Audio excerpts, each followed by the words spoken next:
Ал үйдө кетип, Вера Шугураева, Акбоз атчан кыз жана баатыр жигит. Карел эл жомогу. Бул илгери болгон экен. Ошол кезде Абышка менен кемпир жашаптыр.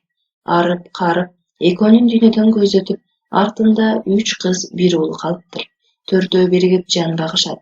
Кыздар үй жумуштарын аткарып, жигит болсо аңчылык кылат. Күндөрдүн бир күнүндө кыздар сууга түшүш үчүн көлгө барышса, кайдандыр жайдандыр килейген зор бүркүт шуулдап учуп келип, эң улуусун илип алып кетет. Жигит кечинде үйүнө келсе, эки эжеси ыйлашып, болгон окуяны айтып беришет. Капаланышып, ыйлап сыктап, акыры басылышат. Арадан бир топ мезгил өтөт. Жигит аңчылыкка токойго кетет. Күн ысып, эки эжеси сууга чөмүлгөнү келишип, көлгө барышат. Сууга жаңы эле түшө башташканда, кайдандыр жайдандыр килейген зор бүркүт шуулдай учуп келип, ортончусун илип кетет. Кыздардын эң кичүүсү үйүнө жалгыз келип, ыйлап сыктайт. Кечинде бүркүт дагы келип, эжемди илип кетти, деди капаланып. Арадан көп өттүбү, аз өттүбү, айтор жигит кайрадан аңчылыкка кетти. Эжеси үй кайтарып жалгыз калат. Олтуруп тажап кетип, көлгө барып сууга түшүп келейинчи деп көлгө барат. Баягы бүркүт дагы учуп келип, аны да илип кетет. Жигит караңгы түндө келсе, эч ким жок. Кичүүсүн да бүркүт илип кетиптир. Жигит жалгыз калганына аябай капа болду. Анан ал ары ойлонуп, бери ойлонуп, акыры эжелерин издеп жолго чыкмай болду. Атына минип сапар тартты. Жүрүп отуруп, кеч киргенде деңиздин бир булуңуна жетип, эс алмай болот. Атын көкчөккө кое берип, өзү чоң таштын түбүн түнөк кылып жатып алат. Бир кезде деңиз буркан чаркан түшүп, толкуп кирет. Анан суу көк чапчып, 3 жолу көтөрүлүп, 3 жолу кайра түшөт да, тоодой толкун экиге бөлүнүп, бир жагы оңго, бир жагы солго кулап, ортосунан ак боз ат минген ай десе аркы, күн десе көркү тең келбеген сулуу кыз чыга калат. Кыз жээктеги жигиттин атын өлтүрүп, өзүн издейт. Жигит чоң таштын кычыгына жашылып калат. Демин ичине тартып кыймылдабай, кыздын сулуулугуна аң-таң калып көзүн албайт. Кыз жээкти 3 жолу айланып чыгып, жигитти таппай коет. Ачуусу келип, минген атына камчы салат да, кайрадан деңиз аралай чаап кетет. Суу дагы көк чапчып толкуп барып, тунжурай түшөт. Жигиттин аркасы түгөнүп, сапарын жүрүү улантат. Жүрүп отуруп, кечинде калың токойго жетет.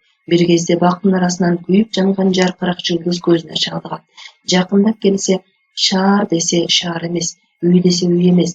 Дагы жакындаса, сары жезден салынган үй экен. Кирерге каалгасы жок. Жигит ары айланып, бери айланып, үйгө кире албайт да, терезесинин алдына келип олтура кетет. Аңгыча терезе ачылып, жигит жалт карап алса, улуу бир тууган эжеси экен. Боорум, сүйүктүү иничегим, үйгө кирбей эмне олтурасың, деди эжеси кубанып. Сүйүктүү эжеке, деди иниси, үйдүн каалгасы болбосо кантип ичкери кирем? Эжеси ошондо гана үйдүн каалгасы жок экенин эстеди. Туура айтасың. Үйгө кирбей сыртта эмне кылып олтурат дейм да. Эжеси сүрүк алып келип, бир учун терезенин эшигине бекем байлап, бир учун төмөн жакка ыргытты. Иниси сүлгү менен тырмышып үйгө чыгып келди. Инисин тамактандырып, курсагын тойгузган соң, эжеси кабагын бүркөп мындай деди: "Азыр менин күйөөмдүн келер маалы жакындап калды. Сени жашырып койбосом, майып болуп калышың мүмкүн." Эжеси жигитти ийнеге айландырып, дубалга сайып койду да: "Коркпо, жакшылык болуп калар", деди. Аңгыча калдыр гүлдөр түшүп, шамал ышкырып, бүркүт терезеден үйгө учуп кирди. Үйдүн каалгасы жогу да ушундан экен. Канаттуу болгон соң, каалганын кереги жок турбайбы? Бүркүт үйгө кирери менен: "Хо-хо-хо, адамзаттын жыты жыттанат", деди. Анда аялы: "Үйгө эч ким келген да эмес, кирген да эмес. Жанараак таранып түшкөн чачымды күйгүзгөм. Ошонун жыты го", деп жооп берди. Анан күйөөсүн тамактандырган соң: "Эгерде азыр менин иним келип калса, кантер элем", деди сынап. "Андай болсо, кадырлуу конок кылат элем", деди бүркүт. Ушул кезде дубалда ийне болуп сайылган жигит: "Мына мен, эмне кылсаң эркөзүңдө", деп адам калыбына айланып, жерге секирип түштү. Жигиттин эр жүрөктүүлүгү, ачыктыгы бүркүткө жагып калды. Экөө учурашып, эски тааныштарча далайга сүйлөшүп отурушту. Бир кезде жигит бүркүткө суроо менен кайрылды: "Сен бийик учуп, Баарын көрүп, баарын билесиң. Андыктан деңиздеги сулуу кызды кайдан табаарыма кеңеш бер. Ал каерде жашайт? Кайсы жол менен барам? Аны тапмайын. Менде тынчтык жок. Сулуу кызды көрүп жүрөм, бирок каерде жашаарын билбейм. Андыктан сен ортончу эжеңе жөнө. Анын күйөөсү сулуу кыздын каерде жашаарын менден жакшы билет. Эгер макул көрсө, кеңешин аябайт.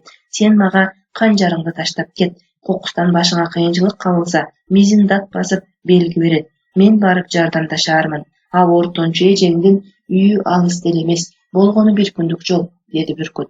Жигит андан ары сапарын улады. Эс албастан жүрүп олтуруп, кечинде Токойго жетти. Караса, бактын башында бир жылдыз жаркырап туруптур. Жакындап келсе, күмүштөн салынган үйдүн терезесинен күйгөн шам экен. Жигит үйдү айлана басып, каалгасын таппай, терезенин алдына келип олтурду. Аңгыча терезе ачылып, эжеси: "Сүйүктүү иним, үйгө кирбей эмне олтурасың?" деди. "Үйдүн каалгасы болбосо, кантип кирем?" деди инеси. Эжеси сүлгү алып келип, бир учун терезенин кашегине бекен байлап, бир учун төмөн жакка ыргытты. Инеси сүлгү менен тырмышып үйгө чыгып келди. Жигитти табактандырып, аркы беркини сурап сүйлөшкөндөн кийин, "Менин күйөөмдүн келер маалы болуп калды. Сени ийне кылып катып коеюн да, анан сүйлөшүп көрөйүн. Эгерде ал макул болсо, көрүн. Кокус ачууланса, сыр алдырба", деп эжеси ийнени дубалга сайып койду. Бүркүт учуп келип, терезеге конуп, бир азга олтурду да анан үйгө кирди. "Хо-хо-хо, адамзат тынчыт-тыжыттанат. Үйдө ким бар?" деди. Анда аялы: "Үйдө эч ким жок. Жанараак таранып, бир тал чачым түшүп калганынан күйгүзүп жибергем. Ошонун жытыго", деп жооп берди. Анан күйөөсүн тамактандырган соң: "Эгерде азыр менин иним келип калса, кантер элең?" деди сынап. "Андай болсо, кадырлуу конок кылат элем", деди Бүркүт. Ушул кезде дубалда ийне болуп сайылган жигит: "Мына мен, эмне кылсаң эл көзүңдө", деп адам калыбын айланып, жерге секирип түштү. Бүркүт экөө бир тууганча кучакташып, далайга чейин сүйлөшүп олтурушту. Жигит бул жакка кантип жеткенин, жолдон көргөндөрүн төкпөй чачпай айтып берип, ак боз атчан сулуу кызды табышууга жардам берүүсүн өтүндү. "Мен бийик учкам, баардыгын билем", деди Бүркүт. "Бирок аны эң кичүү жездең жакшы билет. Андан көрөкчү сен ошо жакка жөнө. Бир күндүк жол басасың. Мага кемер куроңду таштап кет. Кокус башыңа кыйынчылык кабылса, курungан кан чыгып белги берет. Көрөр замат сага жардамга жетип барам."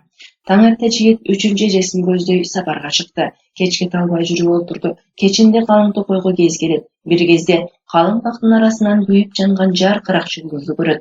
Жакындаса, жылдыз эмес, терезеде күйгөн шам экен. Жигит дагы жакын келсе, нурлары күн сыяктуу туш тарапка чачыраган алтын үй турат жаркырап.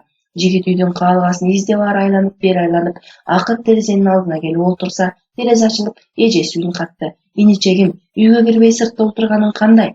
"Кирет элем, каалгасын таппай койдум." Эжеси сүлгүнүн бир жак учун берип, үйгө кирип алды да, тамактандырып, кардын тойгузуп, өткөн кеткендерди ал-абалын сураган соң: "Күйөөмдүн келер маалы болуп калды. Сени көргүзбөй катып койбосом болбойт", деп инесин ийнеге айландырып, жыгач дубалга сайып койду. Ушул жерде Бүркүт учуп келди да, терезеге бир аз олтуруп, канаттарын тарап, аялына кайрылды. "Хо-хо-хо, үйдүн ичинде адамзат тынчыт-тыжыттанат. Ким келип, ким жашынып калган?" Анда аялы: "Үйдө ким болмок эле. Жанараак чачымды тарасам, бир талы түшүп калганынан күйгүзүп койгом. Ошонун жытыго", деп жооп берди. Анан күйөөсүнө тамак бергенден кийин: "Эгерде менин иним келип калса, кантер элем?" деди сынап. "Андай болсо, кадырлуу конок кылат элем", деди Бүркүт. Ушул кезде дубалда ийне болуп сайылган жигит: "Мына мен, эмне кылсаң эл көзүңдө", деп адам калыбын айланып, жерге секирип түштү. Бүркүт экөө бир тууганча кучакташып көрүшүп, көпкө чейин сүйлөшүп олтурушту. Жигит бул тарапка кантип жеткенин, жолдон көргөндөрүн төкпөй чачпай айтып келип, ак боз атчан сулуу кызды табууга жардамдаш. Бүркүт жезде: "Ансыз менин жашоом жок. Бир ирет көрүп, таптакыр унута албай койдум", деди. Бүркүт жигиттин сөзүн угуп кеңешин берди: "Сага бир түрмөк көк чип, мүйүз чоор жана күрөк берейин. Жолго чыкканыңда түрмөк чип алдыңан тоголонуп кете берет. Сен да кете бер. Жип токтогон жерден күрөк менен оор казасың. Жашынганда эч кимге көрүнбөгөндөй кылып терең каз. Оордун ичине жатып алып, мүйүз чоорду 3 жолу тартасың. Биринчи жолу тартканыңда аттын дүүртүн угасың. Атбоз атчан кыз сени издеп чыккан болот. Эгерде жашагың келсе, сыртка чыкпай жашынып олтура бер. Антпесең майып кылып коет. Анан айланып тынч алганда кайрадан чоорду тартасың. Кыз сени дагы издеп чыгат. Sen bolso görünbөй жата бер. Кайрадан айлана тынчыганда, ордон чыкканда көрмөк жиптин артынан жөнө. Жип сага жол көрсөтүп, зыңгыраган бир үйгө алып келет. Үй ошол сен издеген сулуу кыздыкы. Үйгө кирбестен ат сарайга барып, ак боз ат менен сүйлөшсөң, ал сага жооп берет. Ат чыныгы ат эмес, сыйкырланган адам. Кызга кантип тирүү жетүүнүн жолун сурасаң, ошол билет. Мага болсо тарагыңды таштап кет. Кокустан башыңа кыйынчылык кабылса, тарактан жаш чыгып белги берер замат жетип барып жардам берем. Жигит бир түрмөк көк жип, күрөк жана мүйүз чоорду алып жолго чыкты. Жибээрчитип отуруп, деңиздин жээгине алып келди. Деңиз буркан жаркан түшүп, тоодой толкун экиге бөлүндү. Бир жагы оңго, бир жагы солго кулап, ортосунан жигитке заңгыраган жол ачылды. Ошол жол менен жип ээрчип жүрүп аралга туш болду. Жип топтогон жерден жигит оор казып жашытып калат. Анан чоорун тартты эле, аттын дүртү жаңырды. Ак боз атчан сулуу кыз жигитти жанагынын сыйкырлуу чоорун издеп чыккан болчу. Жигит айлана тынчыгандан кийин чоорун экинчи ирет тартты. Сулуу кыз дагы издеп чыкты. Жигит дым чыгарбай жатып калып, айлана тынчыганда үчүнчү жолу чоорун тартты. Ат дүртүнөн жер дүңгүрөп, ак боз атчан кыз шамал сунду тынч албай ары-бери чапкылайт. Ары издеп, бери издеп таппаган соң акыры чарчап үйүнө келди да атты камчы менен бир салып сарайга кое берип өз үйүнө кирип кетти. Жигит ордон чыгып ак боз атка келип, ак боз ат, айтчы, кызга канткенде тирүү жетем, деди. Сени таппай койгонуң үчүн ал аябай ачууланды. Азыр чарчап катуу уктап калды. Сен коркпой үйгө кирип бар. Ал эң акыркы бөлмөдө жатат. Баш жагында кылыч жатат. Кылычты ал да кыздын жүрөгүн жарасай. Анан ал бир туруп балта, бир туруп жаа, ийик болуп кубулат. Сен андан коркпогун дароо талкалап сал. Ошондон кийин гана ай десе аркы, күн десе көркө тең келбеген сулуу кыз болуп чыга келет. Жөнө, деди ак боз ат. Жигит буйдалбастан үйгө кирип барды да кыздын баш жагындагы кылычты алып жүрөгүн жарасаят. Кыздын көкүрөгүнөн кышылдап жыландар, чаяндар чыга башташты. Жигит аларды кылыч менен өлтүрүп, жаңы эле эс алганы олтурса, кыздын денеси балтага айланды. Жигит балтаны тең бөлүп салды. Анан кыздын денеси жаа болуп кубулду эле. Жигит аны да талкалап салды. Ийик болуп кубулду. Жигит муну да талкалады. Акырында дүйнөдө теңдеши жок мээрим чачкан сулуу кыз тура келди. Рахмат сага, баатыр жигит. Сепили кыйноодон кутулду алдың. Деңиздин ары жагында падышалык кылган атам менин жүрөгүмө каардуулук менен жек көрүүчүлүктү салып койгон эле. Эми сен мени ошол сааттуу сыйкырдан куткардың, деп кыз жигитке ыраазычылыгын билдирди. Жигит менен кыз бирин-бири сүйүп, үйлөнүшүп, аралда бактылуу турмуш куруп калышат. Мейирман адамдардын бакыбат турмушта жашап жаткандары ич-арамдарды ойлонтпой койгон жок. Канткенде аларды жок кылуу керек, кантип жамандыкка чалынтуу керектигин ойлоп жатышты. Айткандай эле акыры ушундай болду. Жигит аңчылыкка чыгаарда келинчегинен эгерде куса болсоң колума алып көрүп, сагынычым тарасын, бир тал чачыңды жулуп берчи, деп суранды. Келинчегинин ар бир тал чачынын анын ажарлуу жүзү чагылышып, кудум бузуусундуу болчу. Кымбаттуу, мен сенден бир тал чачымды кантип аяйын, деди келинчеги. Бирок жоготуп коюп, жамандыкка кабылып калып жүрбөйлү. Чочулабай эле кой, жоготпойм, деди жигит. Келинчеги бир тал чачын жулуп берип, күйөөсү аңчылык кылуу үчүн токойго кетет. Кечке аң улап жүрүп, жигит аябай чарчады. Андан калса келинчегине кусалык артып, койнунан бир тал чачты алып чыгып, жаңы эле көрөйүн дегенде кайдандыр жайдандыр куюн уюлуп келип учуруп кетет. Чач деңиздин жээгиндеги падышанын жанына барып түшөт. Сууга келген падышанын үй кызматкер аялдары таап алышып, падышага алып барышат. Каардуу падыша чачтан кызынын мээримдүү ажар жүзүн көрүп аябай ачууланды. Кызын ал небак эле өлүп калып деп ойлоп жүргөн. Жигит үйүнө келип келинчегине кара басып сенин берген чачыңды куюн учуруп кетти, деди. Ошондой болоорун билгем. Эми кеч болуп калды, деп капаланды. Арадан бир топ мезгил өттү. Жигит аңчылыкка чыкмай болуп, келинчегинин дагы чачын сурады. Жоготуп жибересиңби деп корком. Антсең эле анда биз азапка калабыз, деди келинчеги. Бирок күйөөсүн аяп, бир тал чачын жулуп берип жолго узатты. Жигит токойдо чалыгып чарчап, андан калса келинчегине кусалык артып, койнунан бир тал чачты алып чыгып, жаңы эле көрөйүн дегенде кайдандыр жайдандыр куюн уюлуп келип учуруп кетти. Чач кыздын атасы каардуу падышанын сарайынын жанына барып түшөт. Сууга келген аялдар таап алып, падышага дагы алып келип беришет. Падыша аябай таң калат. Kızının tiriүү экенине эми чындап көзү жетет. Кыздын каерде жашап тургандыгы жөнүндө элден сурамжылай баштайт. Бул сөздүн кабарын угуп, жез кемпир Сювятар падышанын сарайына келип, мен сенин кызыңды табам, андыктан мага күмүш кайык, алтындан калак жасатып бергин, алдыңа эриштип келем, деди. Падыша алтын калактуу күмүш кайык жасоого буйрук берди.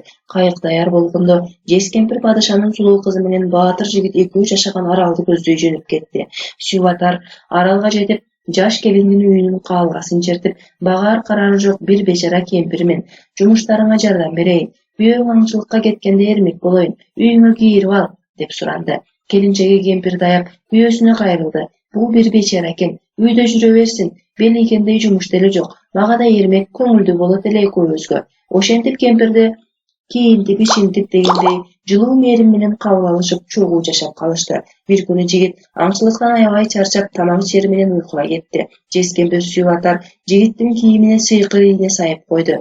Ийненин суурун алмайын, ал уктай берет, атүгүл ойготууга да эч мүмкүн эмес. Таң атты. Келинчеги ойгонсо жигит уктап жатыптыр. Күн чыкты, дагы эле уйкуда. Келинчеги таптакыр ойгото албай койду. Башынан көтөрсө да ойгонбойт. Күйөөсүнүн уйку мынчалык басканын көрбөгөн келинчеги эмнегедир чочулады эле. Сювятар: "Тим кой, уктай берсин, катуу чарчаган турбайбы? Жүр, күйөөң ойгонгуча кайык минип сейилдеп келели. Менин кайыгым күмүштөн, калактары алтын", деп азгырды. Кемпир экөө жээкке келишип кайыкка түшүштү. Сювятар кайык айдап кара күчкө каткырып көңүл ачкан болот. Ал эми сулуу келин кайыкка жатып алып, көк асмандагы түрмөк турган аппак булуттардын көчүп жатканын тиктеп, өзүнчө маашырланат. Ошентип ал убакыттын өткөнүн байкабай калды. Үйдө болсо жээк көрүнбөйт, арал да жок. Үйү ал да кайда калса керек. Айланасы мелдиреген суу. "Чоң эне, мен коркуп жатам, артка кайталы", деди чочулап. Сювятар болсо кара күчкө калп каткырып, калактарын алга шилтейт. "Сен эмнеге чочулап жатасың? Бир укмуштай кооз, биз алыс эле узаган жокпуз. Жакын жерде булуң бар. Сен өмүрүңдө андай кооздукту көрө элексиң", деп жооткотту кемпир. Өзү болсо кайыкты падыша жакка жанталаша айдап баратат. Бир кезде атасынын сарайы көрүнгөндө кыз өксүп ыйлай баштады. Кайыкты көрүшүп, жээктен бир нече кайыкчандар тосуп чыгышты да кызды атасынын алдына алып келишти. Атасы каарданып сөз айткан жок. Кошуна падышачылыктын баласына кызын зордоп берүү үчүн атасы той жасоого буйрук этти. Бечара кыз ыйлап эмне кылаарын билбейт. Ушул кезде жигиттин улуу эжесинин күйөөсү баягы сурап алган канжарды дат басып калганын көрдү. Экинчисиндеги кемер курдан кандын тагы чыгып калыптыр. Үчүнчүсүндөгү тарактан сызылып жаш коюлду. Бүркүттөр шаңшышып, кайнесине жардам берүү үчүн көккө атылып чыгышты. Алар аралга жетишип, үйгө киришсе, жигит өлүк сыяктуу уктап жатканын көрүшөт. Бүркүттөр бул Сювятар жез кемпирдин колунан келген иш экенин баамдашты да, уктатуучу ийнени таап сууруп алышканда: "Охо, аябай катуу уктап калыпмын", деп жигит тура калды. "Сен өмүр бою уктап калмаксың", дешти бүркүттөр. "Азыр болгон окуяны териштирүүгө убакыт жок. Учуп жетип, келинчегиңди азаптан куткарып калуубуз керек".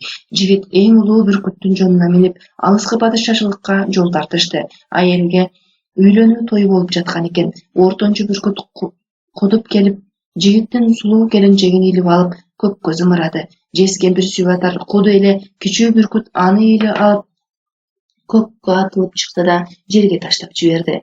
Жез кемпир калдаңдаган бойдон көмүр күйүп жаткан ысык мешке түшүп, чоктор туштарып качачырап, падышанын сарайы бүт күйүп кетти. Сарай менен кошо падыша өзү, жез кемпир Сюватар да күйдү. Алардын акыры көрөрү ушу болчу. Ал эми эр жүрөк жигит сулуу келинчеги экөө кайрадан өздөрүнүн аралына келишип, жыргап кунап жашап калышыптыр.